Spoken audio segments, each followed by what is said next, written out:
कविता सुनाना चाहती हूँ।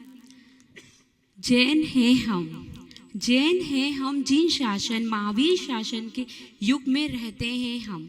जैन हैं हम, तप त्याग अहिंसा दर्शन इन राहों को अपनाते हम। जैन हैं हम, इसी राह पर चलकर कुछ मुनि और आर्य का बन जाते। कठिन साधना होती उनकी, हंसकर वो सब सह जाते। सतत प्रयास करके वो आचार्य पदवी को पाते। उनके मुख से प्रवचन सुन हम भी जिन लाभ को पाते। आत्मसुख और शांति मिलती जब दर्शन को जाते। उन्हीं के दर्शन मात्र से हम अपना कल्याण कराते। जीव दया दिखलाकर वो जिन दीक्षा को है पाते। इसी राह पर चलकर वो औरों को भी सिखलाते। जैन हैं हम, जिन शासन हमसे ही तो रहेगा। जिन वाणी की राह पर चलकर मोक्ष का द्वार खुलेगा। हम हैं जैनी, इसी बात का गर्व हमें है करना। राहों पर महावीर की चलना, राहों से कभी न हटना। तप त्याग अहिंसा दर्शन इन राहों को अपनाते हम। जैन हैं हम, जिन शासन महावीर शासन के युग में रहते हैं हम। जैन हैं हम।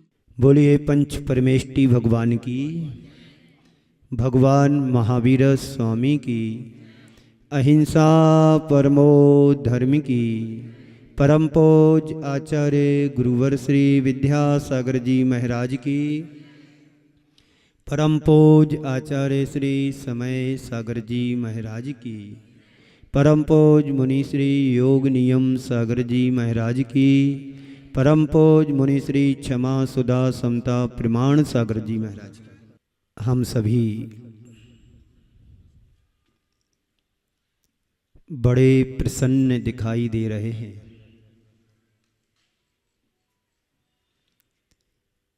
जीवन में प्रसन्न रहना बड़ा महत्वपूर्ण की बात होती है। संसार में हर प्राणी कभी प्रसन्नता से जीवन जीता है तो कभी खिन्नता से जीवन जीता है। जीवन में कभी हर्ष होता है तो कभी जीवन में विषाद होता है। सवाल सदा बहार प्रसन्न रहने का है। प्रसन्नता हमारे अंदर स्वाभाविक रूप से रहती है, पर हम खुद दुखी खिन्न या अप्रसन्न होते रहते हैं। मैं आपसे एक सवाल करता हूं, किसी ने आपके बारे में प्रसन्नता के दो शब्द सुना दिए तो आप बड़े प्रसन्न हो जाते हैं, और कोई तुम्हारे बारे में टीका टिप्पणी करके चला जाता है तो तुम खिन्न हो जाते हो। मैं अब आपसे पूछना चाहता हूं, किसी के कहने से प्रसन्नता और खिन्नता तुम्हारे जीवन में आती है तो तुम्हारी बागडोर किसके हाथ में? तुम्हारे हाथ में कि सामने वाले के हाथ में? बोलो।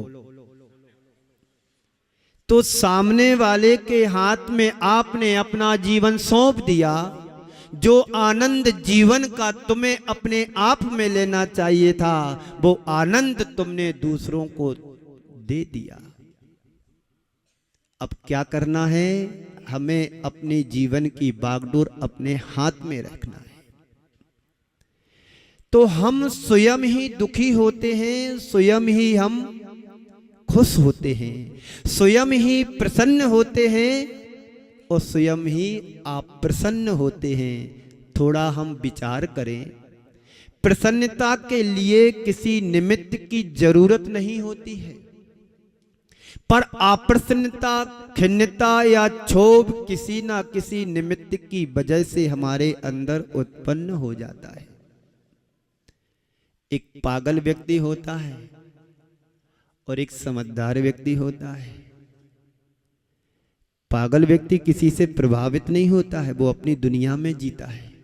जहां रहना वहां रहता है, जो खाना वो खा लेता है, जितना खाना उतना खाता है, जहां घूमना घूमता, ऑल इंडिया परमिट उसका रहता है।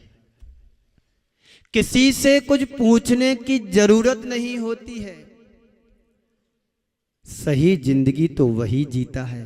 और आप लोग प्रसन्नता के साधन जुटाने के बाद भी जीवन में वो सुख और सुकून नहीं आता है जो यथार्थ में होना। हम लोग सब क्या हैं? पागल हैं। अपनी मस्ती में जीते हैं, अपनी दुनिया में जीते हैं और रात दिन पापों को गलाने का पुरुषार्थ करते, इसलिए पागल हैं। और हम पागल ही अच्छे हैं। बात समझ में आ रही?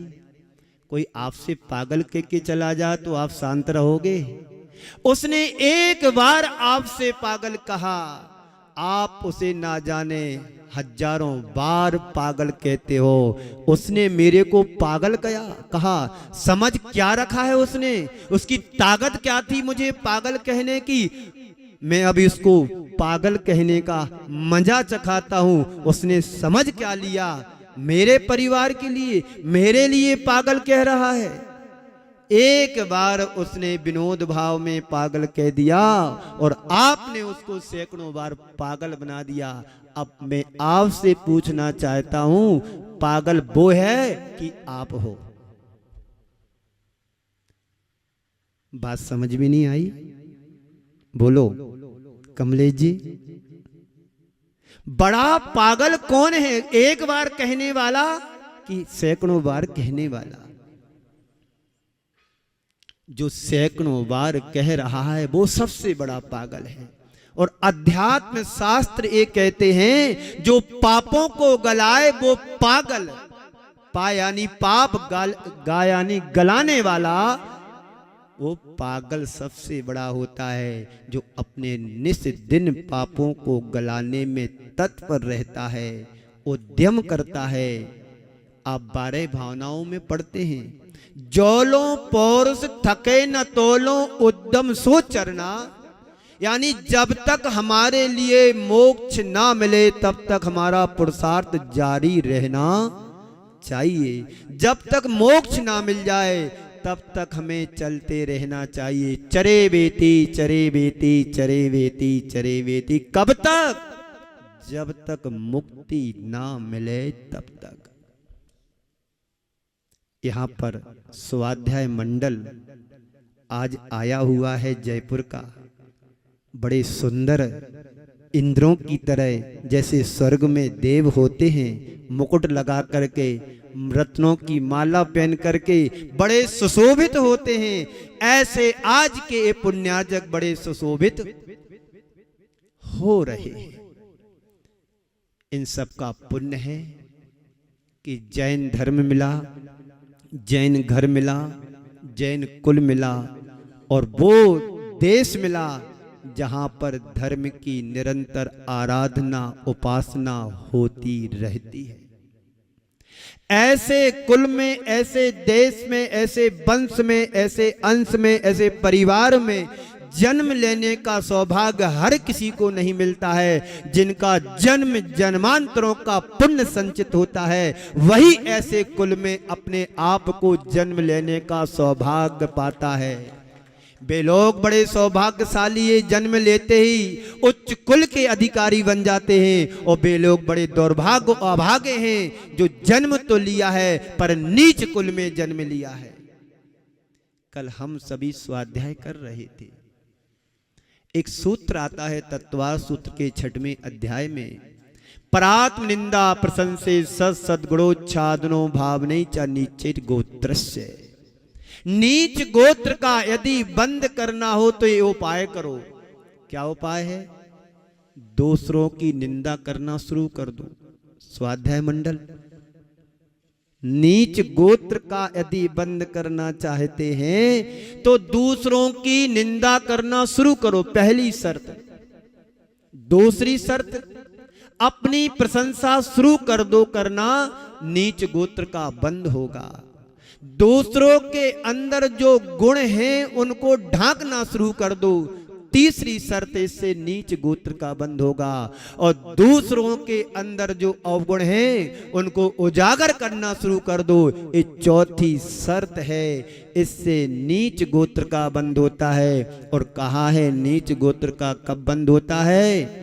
जब तुम इस तरह के कार्य करोगे और तुम्हारा गुण स्थान भी दूसरा हो जाएगा। जब भी बंद होगा नीच गोत्र का तो दूसरे गुण स्थान में ही बंद होगा। हम मनुष्य पर्याय को पाया है, उच्च कुल को पाया, तो ऐसा हमने क्या किया होगा कि आज हम उच्च कुल में प्राप्त हुए हैं? दूसरों की प्रशंसा की होगी, पहली शर्त है। तद विपरीतम विपर्यस्य चोत्रस्य, यदि तुम्हें उच्च गोत्र का बंद करना है तो ये उपाय करो, दूसरों की प्रशंसा करना शुरू कर दो आज से। अभी तक जो किया किया हो गया, जाने दो। यदि आयु गोत्र बंधा नहीं होगा तो जब भी बंधेगा तो उच्च गोत्र बंधेगा। कैसे बंधेगा? दूसरों की प्रसन्नता करना शुरू कर दो, अपनी निंदा करना शुरू कर दो। अरे अपनी निंदा, ये तो हमने कहीं शास्त्र में सुना पड़ा नहीं, और अपनी निंदा कैसे करूं, वो भी अपने मुख से। हाँ, मैं बार बार कह रहा हूं, फिर से कहता हूं, दूसरों की प्रसन्नता करना शुरू कर दो, प्रशंसा, और अपनी निंदा करना शुरू कर दो। पापेष्टैन दुरात्मना जड़ धिया माया बिना लो बिना। ये किसको सुनाते? भगवान को। मैं पापी हूं, मैं दुरात्मना हूं, मैं जड़ बुद्धि हूं, मैं माया भी हूं, और कोई तुमसे कह दे बड़ा मायाचारी है तू, तो झगड़े हो जाए, कोर्ट कचहरी हो जाए, तो गोलियां भी चल जाए। उसने मुझे मायाचारी कहा है, माया भी कहा है। और रोज हम प्रतिकरण में पढ़ते हैं, क्या पढ़ते हैं? पापेष्टैन दुरात्मना जड़ धिया माया बिना लो बिना राग द्वेष मली मसेन मनसा दुष्कर्मयन निर्मितम। मैं माया भी हूं, मैं दुष्ट हूं, मैं अनेक प्रकार की उपमाएं दी जा रही हैं, स्वयं अपने लिए, दूसरों के लिए नहीं। तो मैं कह रहा था, प्रसन्नता, अप्रसन्नता, खिन्नता, क्षोभ किसी न किसी निमित्त से होते रहते हैं, उसकी वजह होती है, किसी ना किसी वजह से ये सब हमारे जीवन से जुड़ जाते हैं। तो अपने आप को प्रसन्न रखना है तो स्वभाव में रहो, आपे में रहो। अपने निज स्वभाव में रहने के लिए आचार्य भगवंतों ने कहा है, आप दूसरों से जितने प्रभावित होगे उतने जीवन में दिक्कत परेशानियां आएंगी। कभी सामने वाले ने तुम्हारे हित की बात कर दी तो अच्छा लगा, तुम्हारे बारे में अच्छे दो शब्द कह दिए तो समझते कि यही हमारा सबसे अच्छा हितैषी है, मित्र है। और जब कभी उसने तुम्हारे बारे में गलत कुछ बोल दिया, सामने तो बोल नहीं पाएगा, पीछे ही बोला जाता है। पर संत कहते हैं, यदि तुम्हें किसी की प्रसन्नता करना है तो पीठ पीछे करो, बुराई सामने करो। बुराई सामने करोगे, समझ जाएगा सामने वाला, सुधर जाएगा। और पीठ पीछे उसकी प्रसन्नता करोगे, प्रशंसा करोगे तो उसको कभी अहंकार नहीं आएगा। हम इससे विपरीत करते हैं, दूसरों की प्रशंसा मोह पर करते वो भूल जाता है। देखो मेरी अच्छी प्रस्तावना हो रही, मेरा अच्छा चल रहा है, लोग कितना मेरे चाह रहे हैं, कितना मेरे को सुन रहे हैं, लोग मेरे आगे पीछे, ये सब अहंकार के कारण हैं। और बुराई जब भी करना है सामने करो, गलती की सुधार हो सकती है, व्यक्ति समझ सकता है। और स्वभाव में रहने के लिए क्या करें फिर? प्रभाव से बचो। अम्मा, प्रभाव से बचे। हम प्रभाव में आ जाते हैं तो स्वभाव को खो देते हैं, खो जाता है। विभाव आ जाता है, और जहाँ विभाव आता है वहाँ फिर दुख आता है, वहाँ क्षोभ आता है, वहाँ अशांति आ जाती है, वहाँ अप्रसन्नता आ जाती है। अपने अंदर वह भाव जगाने की जरूरत है। स्वभाव में आए चीज़ें तो अपने आप हिसाब से चलती रहती हैं, आती रहती हैं, चली जाती हैं। हमारा चीज़ों पर या चीज़ों पर कोई नियंत्रण नहीं है, लेकिन चीज़ों के मध्य रहते हुए हम अपने आप को स्वभाव में टिका सकते हैं, और स्वभाव में टिका के अपने आप को सदाबहार प्रसन्न रख सकते हैं। 4 बातें आप सबसे करूंगा। समय अपनी गति से बढ़ रहा है, थोड़ा सा समय अपना शेष है, क्योंकि मेरा ये जो उपदेश होता है मात्र 40 मिनट का होता है। 40 मिनट में मुझे अपनी पूरी बात आपके सामने रखना है। कोई आदमी सो रहा हो गाढ़ निद्रा में और सपने में देखता है कि जिस घर में आग लग गई है और इस तरह से आग लगी हुई है, इस तरह से आग कि उसका पूरा का पूरा घर जलने लगा है, और सपने में देख रहा कि घर बहुत तेजी से जल रहा है, उसकी लपटें उसके कमरे तक सामने आने लगी हैं और मकान पूरा जल रहा है। उसका कमरा भी जलने लगा, पर्दे भी जलने लगे, खिड़कियां भी जलने लगी, उसकी आंच उसके पास तक पहुंच रही है और वो घबरा करके चीख उठा। मैं आपसे पूछता हूं, उस आग को बुझाने के लिए कितने टैंकर पानी की जरूरत लगेगी? क्योंकि बहुत बड़ा मकान है, बहुत बड़ा मकान है, उसको बुझाने के लिए कितने टैंकर गैलन पानी की जरूरत पड़ेगी? बोलो बंधुओं, क्या पानी की जरूरत है वहां पर? नहीं, एक बूंद भी पानी लगाने की लाने की जरूरत नहीं है। बस उसे झकझोर दो, उसकी नींद खुलेगी, सारी आग पल में बुझ जाएगी। उसे पानी की जरूरत नहीं, उस प्राणी को जगाने की जरूरत है। एक बार जगा दीजिए, आग अपने आप बुझ जाएगी। सब संसार के सपने हैं। कोई खुली आंख का सपना देख रहा है, एक घर बनाऊंगा, इस एरिया में बनाएंगे, ऐसी गाड़ी होना चाहिए, पड़ोसी का घर ऐसा है तो इससे अच्छा हमारा बनना चाहिए, फर्नीचर भी बहुत अच्छे सुंदर तरीके से डिजाइनदार बनाना है, आदि आदि विचार उनके मन में चल रहे हैं। और एक आंख बंद का सपना होता है जो रात में देखते हैं बिस्तर पर जाने के बाद। संत कहते हैं ना दिन का सपना सही होता है, ना रात का सपना सही होता है, सपना कभी अपना हो ही नहीं सकता है। सब सपने की दुनिया में खोए हुए हैं। चंद्र दिनों की जिंदगी हम लेकर के आए हैं, उसमें हमारा कितना भाग बीत गया इसका पता नहीं। जो शेष बचे हैं, संत कैसे उसे विशेष बना लो, जीवन में अपने आप को जगा लो, तभी प्रसन्न रह पाओगे। बंधुओं, कहते हैं, किसी ने बहुत अच्छी 2 पंक्तियां कही हैं।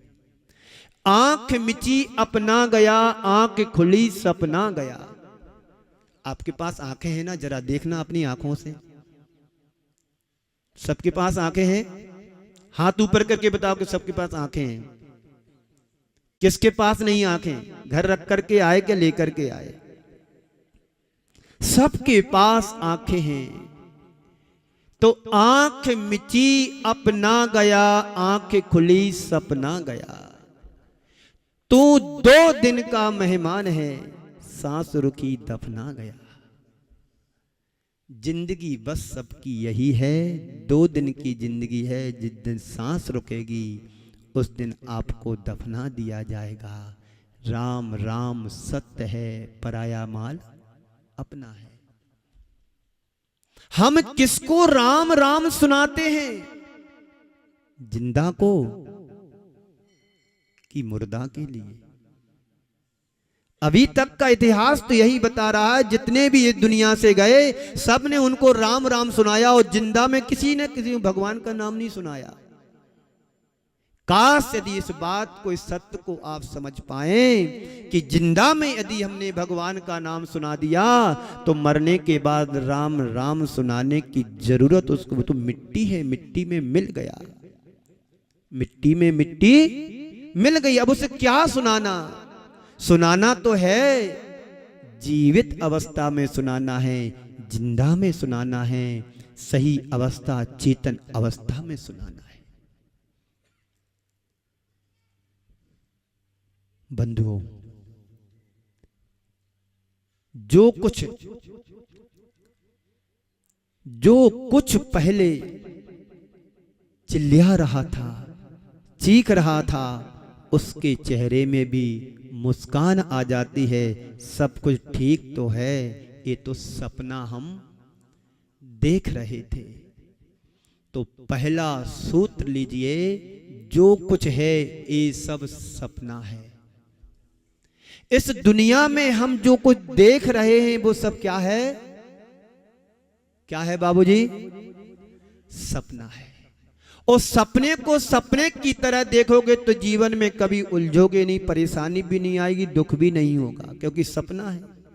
और महाराज स्वयं कह रहा सपना कभी अपना होता नहीं है। तो सपने में कोई राजा बन जाए तो खुशी होगी कि नहीं होगी? होगी। एक बार रंक राजा बन जाता है, रंक राजा बन जाता है तो बड़ा खुश होता है, और राजा रंक बन जाता है तो दुख होता है। तो राजा बने तो खुशी और रंक बने तो दुखी। क्यों? क्योंकि हमने सपने को सच मान लिया है।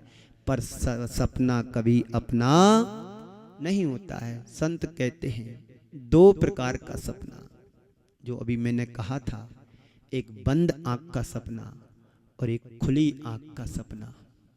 बंद आंख के सपने को सपना समझने में हमें देर नहीं लगती है, लेकिन खुली आंख के सपने को सपना मानने को राजी हम नहीं होते हैं। ये तो रोज का काम है, रोज देख रहा है टेरेस पर जाकर के दुनिया कितनी बड़ी है। बहुत बड़ा जयपुर। एक दिन में कल की परसों 11वें माले से नीचे उतर रहा था, खिड़की में से जयपुर दिख रहा था। एक बाबूजी कह रहे देखो महाराज जी कितना बड़ा जयपुर है। चलते चलते बता रहे कि महाराज श्री जयपुर कितना, हमने की छत पर जाकर देखो पूरा जयपुर दिखे। अभी देख एक भाग दिख रहा है जयपुर का। कहीं मान सरोवर है, कहीं जौहरी बाजार है, कहीं बड़ी चौपड़ है, कहीं मनिहारों का रास्ता है। तो ये तो मंगलम आनंदा है कि हर प्राणी यहाँ पर मंगल आनंद से जी रहा है। कोई दुख नहीं, कोई गम नहीं, कोई किसी तरह की बाधा नहीं। दरवाजे भी यदि खोल करके डाल दिए जाएं तो यहाँ पर कोई चोरी करने वाला भी नहीं है। इसलिए मंगलम आनंदा सार्थक अपने आप में हो रहा है। और यहाँ के रहने वाले और आनंदमय हैं। और अभी जब से मैं यहाँ 8 दिन तो मेरे को लगभग हो चुके हैं, और जब से मैं यहाँ पर आया हूँ तो यहाँ की फोर कमेटी ने एक टाइम का भोजन फ्री कर दिया कि आप तो आओ और खा के सो जाओ। इससे ज्यादा आनंद और क्या होगा? जो सुनते हैं कि स्वर्गों में आनंद आता है, जब इच्छा होती है तो गले से कंठ से अमृत झड़ जाता है। तो आपकी जब इच्छा होती है सुबह 8-9 बजे से लेकर के 1 बजे तक खाना चलता है। जब जिसकी इच्छा हुई तो खाना खाने आ जाते हैं और चले जाते। कितनी अच्छी सुविधा है। मुझे लगता है सारा स्वर्गों का वैभव यही मंगलम आनंदा में उतर करके आ गया है। ये आनंद के क्षण बड़े दुर्लभ होते हैं जब उसका आप उपभोग कर पाते हैं। कुछ लोग संसार में ऐसे हैं, बेड रेस्ट हैं, बिस्तर पर पड़े खटिया पकड़े हुए, उनका आनंद उनके जीवन से छिन गया है। लेकिन आप सब परम सौभाग्यशाली हो कि उस आनंद का उपभोग भी कर रहे हो। कल मैंने कहा था पाप करना और पाप भोगना दोनों क्रिया हमारे साथ लगी हैं। पाप करते भी हैं और बाद में पाप को भोगते भी हैं। अर्ध मृतक समय बूढ़ा पनो, कैसे रूप लखे आपनो। 90 साल के तो होंगे बाबूजी, 85-86 के। हाँ, रविवार हमने छोड़ दी 1 साल के, इसलिए 86-87। इनके जीवन से पूछो, इनकी झुर्रियां एक एक बता रही अनुभव की कि मैंने कितनी मेहनत करके इस जीवन को पाया। इस सबका भविष्य दिख रहा है कि हमें भी इसी पर्याय से होकर के, मध्य होकर के गुजरना है। फिर भी हमारे मन में प्रसन्नता की लहर दौड़ना चाहिए, खिन्नता नजर नहीं आना चाहिए। अम्मा बैठी 82 ईयर्स, रनिंग ओल्ड।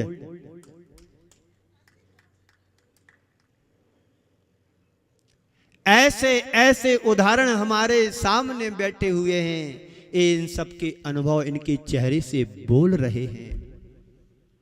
हमारा भविष्य भी यही होने वाला है, पर उस भविष्य को देख कर के दुखी नहीं होना है, स्वागत करने, वेलकम। आइए, आपका स्वागत है।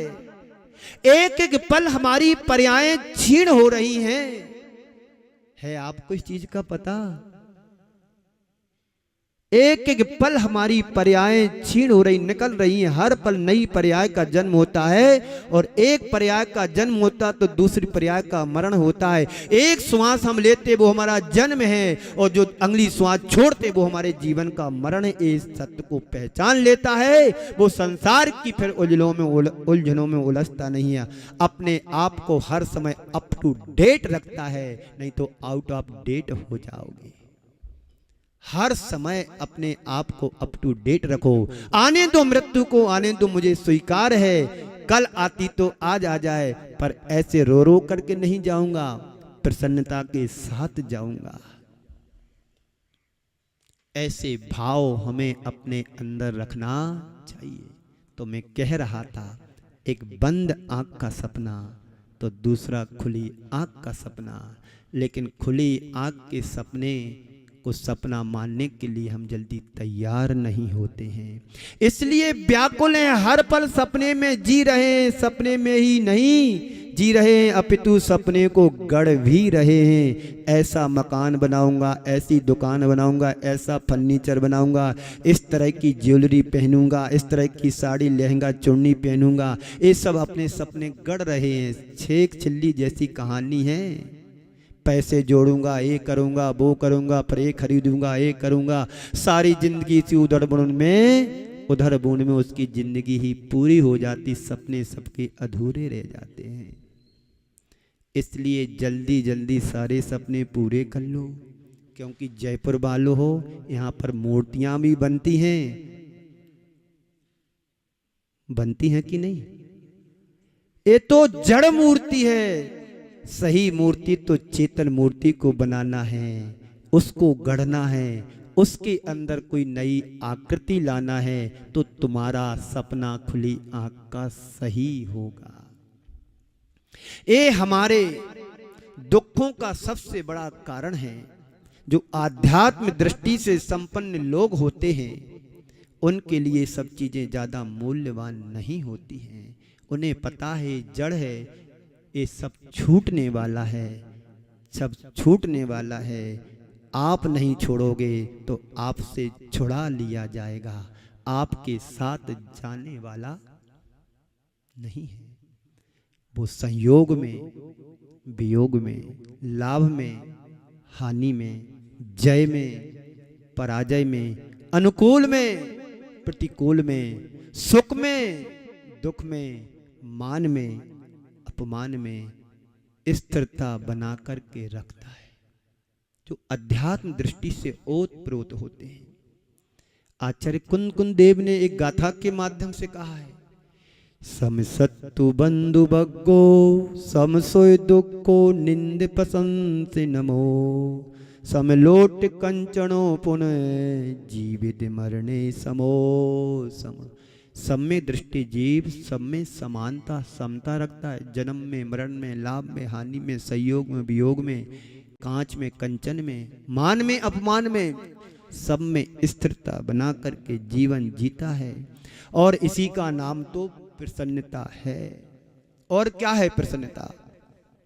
जो सब में समान बुद्धि रखे उसी का नाम प्रसन्न है। और जहां पर राग देश मोह आदि ममत्व आदि बुद्धि चल जाती है, वहां पर प्रसन्नता हमारे हाथ से कोसों दूर छिटक जाती चली जाती है। जिन क्षणों में मुझे प्रसन्नता से जीना चाहिए, उन क्षणों में हम खिन्नता से जीवन जी रहे हैं, रोते रोते भुनभुनाते अपने जीवन को बिता रहे हैं। जिन क्षणों में मुझे लाभ और आनंद उठाना चाहिए, उन क्षणों में हम राग देश करके अपने जीवन को तहस नहस कर रहे। बोलो यही होता है नहीं होता? बोलो हर परिवार की यही कहानी, कहीं नहीं कहीं पुरानी। एक घर बदला दूसरे घर में आ गया, वही चीज वहां पर है। जिन कारणों से मैंने घर को न्यारा किया था और वही हिस्से में मिल जाए तो जीवन की प्रसन्नता चली जाएगी, आएगी नहीं लौट के। एक बुंदेलखंड में कहावत है, कहावत आप समझते? कहावत, जिस कारण से न्यारे हुए थे वही चीजें हिस्से में मिली। जिस कारण से न्यारे हुए यानी अलग हो रहे थे परिवार से, और वही चीजें फिर हिस्से में मिल जाए तो सुख कहां रहेगा? दुख था और दुख ही हमारे लिए मिल रहा है। इसलिए प्रसन्नता से जियो, खिन्नता के साथ नहीं। और उसको किसी चीज से खास कोई फर्क नहीं पड़ता है जो सम्यक दृष्टि आध्यात्मिक दृष्टि से ओतप्रोत होता है। वो अपने जीवन की धारा को उसी अनुरूप बना लेता है, वैसा ही उसके जीवन का क्रम बन जाता है। और उसका जीवन क्रम एक बार बन जाता है, उसका जीवन धन्य और निहाल हो जाता है। तो अपने जीवन में वो बदलाव हमें घटित करना चाहिए। मान सकते हैं वो सपना है, पर सपना है, सच तो नहीं है। जब तक नींद है तब तक सपना ही सपना दिखता है। नींद खुलती है, समझ में आ जाता है ये सपना था। एक सम्यक दृष्टि के ये सब सपना दिखता है, ये सब सपना दिखता है। ठीक है, आया है तो मेरा नहीं है, गया तो मेरा नहीं। जो देखा वह मेरा भी नहीं, और जो देख रहा हूं वह मेरा नहीं है, और देख चुका हूं वह भी मेरा नहीं था, और आगे में जो देखूंगा वह भी मेरा नहीं है। अपने अंदर इस भाव को जगाने की जरूरत है। बंधुओं, एक राजा था, उसका एक ही बेटा था।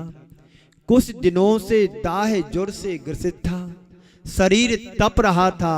सारा उपचार करने पर भी कुछ काम नहीं बना। एक ही बेटा था, राजा और रानी दोनों उसकी सेवा में लगे हुए थे, रात दिन उसकी सेवा में लगे रहते थे, कोई लाभ मिल नहीं पा रहा था। अचानक बेटे की झपकी आई, इधर राजा को भी झपकी आई। मैं इस धरा का एक राजा हूं, एक छत्र मेरा राज्य है, मैं चक्रवर्ती हूं, एकमात्र मेरा साम्राज्य है, और 7 पुत्र हैं। गहरी निद्रा में राजा सो रहा है। इसी बीच बेटे को हिचकी आई, और उसी बीच बेटे के प्राण निकल गए। इसी बीच रानी चीख पड़ी। रानी की चीख को सुनकर के राजा की नींद खुल जाती है। राजा जाग जाता है, देखा जब तक बेटा मर चुका था। जैसे ही बेटे पर दृष्टि पड़ी, वो जोर जोर से हंसने लगा। कौन? राजा। रानी ने कहा, ये क्या पागलपन कर रहे हो तुम? इकलौता बेटा था, चला गया। अपने कलेजे का टुकड़ा, अपने जी का लाल अपनी आंखों के सामने चल बसा, और आप ऐसे हंस रहे हो? राजा ने जो कहा वो ध्यान से सुनने लायक है। उसने कहा इसलिए तो मैं हंस रहा हूं कि किस पर रोऊं और किस पर हंसूं।